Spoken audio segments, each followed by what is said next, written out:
ეს საქართველოში გათხრილი ერთ-ერთი უდიდესი ყორღანია. მას ეგვიპტური პირამიდების მსგავსად შესასვლელამდე 9 კილომეტრზე გრძელი სარიტუალო გზა მიუყვება. ის ასაკითაც პირამიდების ტოლია. ყორღანები პირამიდების მსგავსად დიდებულთა სამარხებია. ეს იეროგლიფები ჯერ ვერავინ გაშიფრა. შესაძლოა ეს უძველესი ქართული დამწერლობის პირველი ნიმუშია.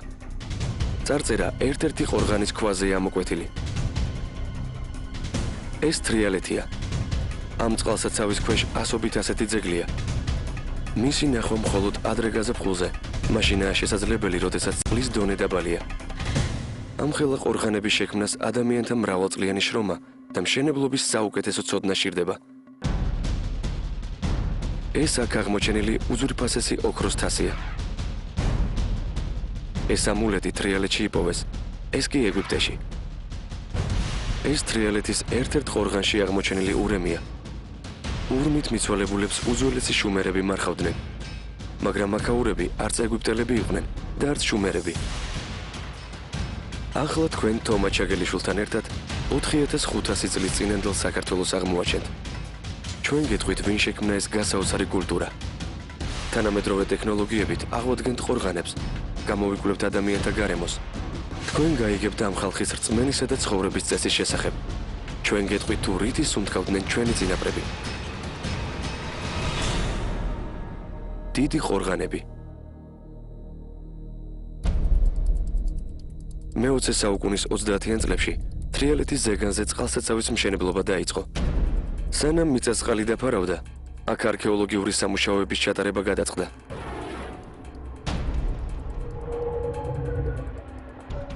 ცნობილი არქეოლოგი ბორის კუპტინი, როდესაც აქ პირველად მოვიდა, დაუჯერებელი სანახაობის მოწმე გახდა.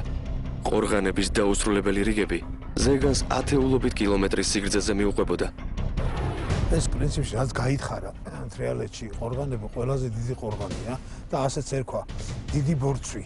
ადგილობრივი მოსახლეობა ესე ეძახოდა და კუპტინიც რომ მოვიდა, ეს იგი პირველ რიგში ამან მიიქცია ყურადღება და მისი გათხრა დაიწყო.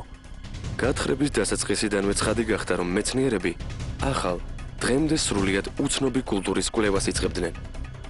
აღმოჩენებმა ცხადყო, რომ ეს კულტურა სდებოდა თანამედროვე საქართველოს საზღვრებს და ის სამხრეთისკენ თითქმის მდინარე არაქსამდე ჩადიოდა. მისი ცენტრი კი სწორედ აქ, თრიალეთში იყო. მან თითქმის 1000 წელი იარსება და ძველი წელთაღრიცხვის მე-17 საუკუნეში არსებობა დაასრულა.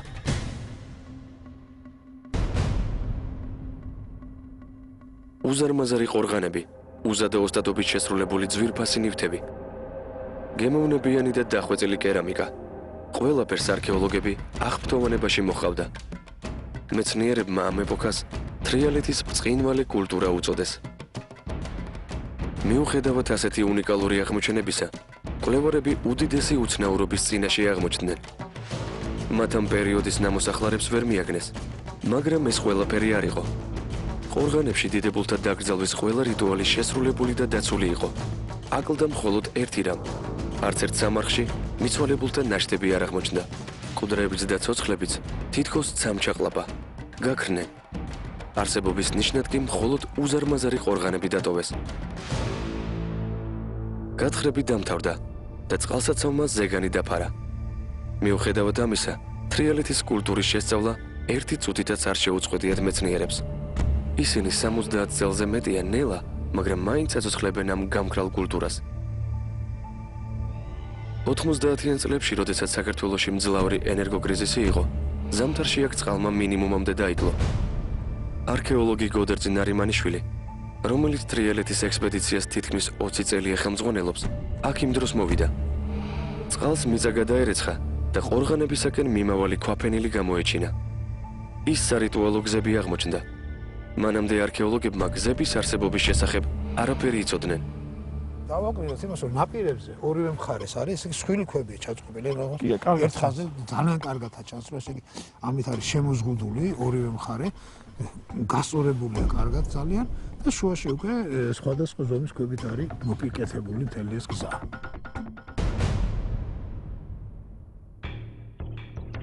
თრიალეთის კულტურის პერიოდის ყორღანები საქართველოს სხვა კუთხეებშიც აღმოჩნდა და გაითხარა. ეს სურტაკეთის ყორღანია. ამ კულტურის ერთ-ერთი თვალსაჩინო ძეგლი. ის ყველა ყორღანისგან იმით განსხვავდება, რომ საფეხურებიანი გადახურვა აქვს. საქართველოს ეროვნული მუზეუმის კომპიუტერული მოდელირებისა და რეკონსტრუქციის ჯგუფის ხელმძღვანელი გიორგი ფარცხალაძე ახლა მის რეკონსტრუქციას ახორციელებს. ესა იყო გამოძიებელი სამუშაო. აი ესე მოხდებოდა, რაღაც ფიქრობდნენ ისინი, ვინც ამას აშენებდნენ. და ეს არის მუდმივი ესეთი პროცესი, რომელიც გრძელდება თვეების განმავლობაში. იმისთვის, რომ ზუსტად აღედგინათ ყორღანი, მოდელირების ჯგუფმა სპეციალური პროგრამა შექმნა. ყორღანის რადიუსი დაახლოებით 160 მეტრს შეადგენს. შუაში მოთავსებულია მიცვალებულის დასაკრძალავი კამერა. ხის კონსტრუქციები ისე იყო განაწილებული, რომ დიდი რაოდენობით მიწასა და ქვას უძლებდა. ამავე დროს თაროებზე კერამიკული ჭურჭელი ეწყო. შუაში სარიტუალო ურემი იდგა. იქვე იყო იმ ხარების ნაშთები, რომლებმაც ეს ურემი აქ მოიტანეს. ისინი მსხვერპლად შესწირეს. კამერაში მოხვედრამდე ადამიანებს 20 მეტრიანი ვიწრო გვირაბი უნდა გაევლოთ. დრომოსის დასაწყისში მისი სიმაღლე მხოლოდ და მხოლოდ 9 მეტრს შეადგენდა. ადამიანი აქ მხოლოდ თუ შეძვრებოდა, გვირაბი ნელ-ნელა იზრდებოდა და ბოლოს მისი სიმაღლე 3 მეტრს ცილდებოდა. აი ამ ყორღანს ქონდა სიმაღლე 3.5 მეტრი. არა, ყორღანს ეს არის სამახი კამერის სიმაღლე, მაგრამ ზევიდან კიდე მიწა იყო დახრილი. მე ხის კონსტრუქცია კიდე, ანუ ჯამურის სიმაღლე აქ 8 მეტრამდე. აი ასე გამოიყურებოდა ეს ყორღანი. მისი კილომეტრიანი სარიტუალო გზა თითქმის 8 მეტრის სიგანის იყო. ყველა ყორღანს გზა დასავლეთიდან აღმოსავლეთისკენ მიუყვებოდა. კამერაში დასვენებული მიცვალებული პირით მზის სამოსვლის მხარეს უნდა ყოფილიყო. ერთი ცხადია, რომ მიცვალებული, როცა დაასვენებენ უკვე საბოლოო ადგილს მიუჩენენ, ის აუცილებლად მზის ამოსვლას უნდა უყურებდეს. ესე იგი, იქით არის მიმართულების დასავლეთით უდევს ყოველთვის თავის. ესეც რიტუალთან არის დაკავშირებული და მზე ამ შემთხვევაში გარკვეულ კულტის ობიექტს წარმოადგენს. ქურუმსა თუ ტომის ბელაც სიცოცხლეშივე უშენებდნენ ასეთ გრანდიოზულ ნაგებობას. ყორღანის ქვებზე უამრავ ასეთ იეროგლიფს მიაგნეს მეცნიერებმა. ის დღემდე გაშიფრული არ არის. შეიძლება ის უძველესი ქართული დამწერლობის ნიმუშიცაა. მაგრამ ვინ იყო ის ხალხი, ვინც ასეთ გრანდიოზულ ყორღანებს აგებდა? როგორ საცხოვრებელ სახლებს აშენებდა? როგორ ცხოვრობდა? როგორი იყო მათი სულიერი სამყარო? იერარქია.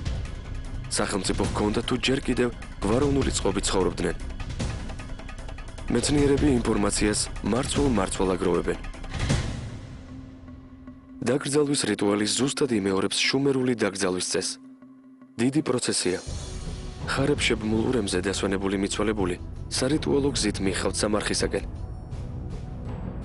ეს ვერცხლის თასი ერთ-ერთ ყორღანშია ნაპოვნი. მასზე ასახულმა რიტუალმა კვლევარებს ძალიან ბევრი ინფორმაცია მისცა. აქ გამოსახულ ადამიანებს ხელში სასმისები უჭირავთ. ისინი ღვთაების ან მეფის მიმართულებით მოძრაობენ, რომელიც ტახტზე ზის. მის უკან სიცოცხლის ხეა გამოსახული. თუ დააკვირდებით, კარგად ჩანს, რომ მათ თითქოს კუდები აქვთ. ძველი შუმერები გარდაცვლილ ადამიანს კუდით გამოსახავდნენ. კუდი არ არის აუცილებელი, რომ მარტო მკვდარს კონდეს. ის შეიძლება კონდეს რაღაცა ღვთაებას, რომელსაც აქვს კავშირი ქვესკნელთან დაუშვება. ანუ რომელსაც შეუძლია გადასვლა საიქიოში. ქართულ ხალხურ მეხსიერებაში დღესაც კუდიანებს მათ უწოდებენ, ვისაც იმ ქვეყნიურ ძალებთან აქვთ კავშირი. გამოთქმა მკვდარით სიტყვა კუდიდან მოდის. კუდარი. ეს ყარაშამბის თასია. თრიალეთის კულტურის კიდევ ერთი თვალსაჩინო ნიმუში. ეს თასი თანამედროვე საქართველოს საზღვრიდან სამხრეთითაა ნაპოვნი. აქ მთელი რიტუალია აღწერილი. კარგად ჩანს ბრძოლის სცენა, ვისაც კლავენ უკვე კუდი აქვს. ეს შუმერული ღვთაებრივი ფრინველია, ანზუდი. ეს კი შუმერების სამართლიანობის ღმერთი უთუშამაში. მას განაჩენი გამოაქვს. თრიალეთის თასზე გამოსახული ადამიანების ჩაცმულობა ძალიან გავს ყარაშამბის თასზე გამოსახულ ადამიანთა ჩაცმულობას, თუმცა დამარცხებულები სხვანაირად გამოიყურებიან. თასებზე გამოსახული გრავიურის მიხედვით პირველი ქართველების ჩაცმულობაც აღდგა. ჭვინტიანი ფეხსაცმელი, ჟაკეტი, დაბალი ქუდი. ის შუმერთა ჩაცმულობისგან განსხვავებულია. შუმერულ რელიგიაში ღმერთთან მიახლოვებისათვის 7 საფეხური უნდა გაევლო ადამიანს. ქართველებისთვის 7 დღემდე ბედნიერ რიცხვად ითვლება. კიდევ ერთი მაგალითი იმისა, მაჩვენებელი იმისა, რომ ჩვენ ახლობელ აღმოსავლეთთან საკმაოდ მჭიდრო ურთიერთობა ჰქონდა. არა მარტო ვაჭრობის დონეზე, არამედ კულტურის დონეზეც. არქეოლოგმა დიმიტრი ნარიმანიშვილმა თაზებზე გამოსახული ნივთებით შეისწავლა. მესოპოტამიური და თრიალეთური მაგიდები და სამეფო ტახტები ძალიან გავს ერთმანეთს. ყველა მასალით ჩანს, რომ ამ ხალხს მესოპოტამიასთან მჭიდრო ურთიერთობა ჰქონდა. მაგრამ საიდან გაჩნდა ეს კულტურა? მომთაბარე ტომი მოვიდა მიწაზე თუ აქ შეიქმნა? თრიალეთი არის წითლად გამომწვარი მოხატული კერამიკა, ეს სხვადასხვა აი ეს ახლა ვიპოვეთ. აი ეს ბედენური კულტურის კერამიკის ნატეხია. პირის ნატეხია. ეს არის მეორე 1000 წლეული რა? არა, ეს არის მესამე 1000 წლეულის შუახანები. უფრო ძველია ვიდრე თრიალეთი. 4500 წლის ნივთია. 4500 წლის წინანდელი ნივთია. ეს რა იქნებოდა? ეს რაღაც ესე დიდი ქოთანიან დერგი რაღაც. საკმაოდ მოზრდილი. საინტერესო ქვეყანა გვაქვს. შეგვიძლია 4500 წლის ნივთი ვიპოვოთ მიზდაგდები. აი ეს მაგალითად შუა საუკუნეების მოჭიქული ჭურჭლის ნატეხია. აი ეს. ეს უკვე თამარის ეპოქა. ძალიან ახალგაზრდა. ეს ძალიან ახალგაზრდა შედარებით იმასთან. ბედენის კულტურა თრიალეთის კულტურაზე კიდევ უფრო ძველია. აქაც ყორღანული სამარხებია და აქაც ურმით გრძალავდნენ მიცვალებულს. თუმცა ვერც ამ პერიოდის ნამოსახლარებს მიაგნეს არქეოლოგებმა. მიუხედავად ამისა, ბედენის ყორღანებში იშვიათი არქეოლოგიური მასალა აღმოჩნდა. ეს მაშინდელი ნაჭერია. პალეობიოლოგებმა მისი შემადგენლობა შეისწავლეს. ის სელისა და შალის ნარევია. ნაფერები იყო. იქ ნამდვილად იყო შვიდისფერი, იყო წითელი, იყო შავი ამინისფერი, ცისფერი, ყვითელი, ყავისფერი. სპექტრი იყო ძალიან დიდი. ესაც სწორედ საზოგადოების და განვითარების და ეკონომიკის მაღალი დონის განვითარებაზე მიუთითებს. ეს კი უძველესი აფთიაქია. აქ სამკურნალო ბალახები ინახებოდა. პალეონტოლოგებს მაშინდელი ადამიანის ცოდნა დღესაც აუცებთ. მაშინ ადამიანი ძალიან ახლო იყო ბუნებასთან და მას მეტი ცოდნა ჰქონდა გაცილებით, ვინმე დღეს, იმიტომ დღეს არის ბერი ქიმიური პრეპარატები, სხვა საშუალებები. თრიალეთის კულტურა აქ, საქართველოში დაიბადა. მაგრამ არქეოლოგებს ყველაზე დიდი დილემა აქვთ ამოსახსნელი. რატომ ვერ პოულობენ ამოსახლარებს და რატომ არ არიან მიცვალებულები ყორღანებში? მეცნიერები საბოლოოდ იმ დასკვნამდე მივიდნენ, რომ თრიალეთის კულტურის ხალხი მომთაბარე ცხოვრებას ეწეოდა. სამარხებში კი ალბათ მიცვალებულთა კრემაციას ახდენდნენ. მაგრამ მომთაბარე ხალხმა არ იზის მშენებლობა. მაშ როგორ ააგეს სამხელა ყორღანები? სულ ცოტა ხნის წინ არქეოლოგებმა თრიალეთის კულტურის ერთ ნამოსახლარს მიაგნეს. ეს პირველი გასაღებია, რომელიც ახლა მეცნიერებს ხელში უჭირავთ. პირველივე კვლევებმა ცხადყო, რომ აქაურები მიწადმოქმედებას მისდევდნენ და მომთაბარეები არ იყვნენ. პალეობიოლოგებმა დაადგინეს, რომ მაშინდელი კლიმატი გაცილებით თბილი იყო. თრიალეთში მუხის ხეებიც კი ხარობდა. ამ ნამოსახლარების მიხედვით, ჩვენ არქეოლოგებთან ერთად საცხოვრებელ სახლებს აღვადგენთ.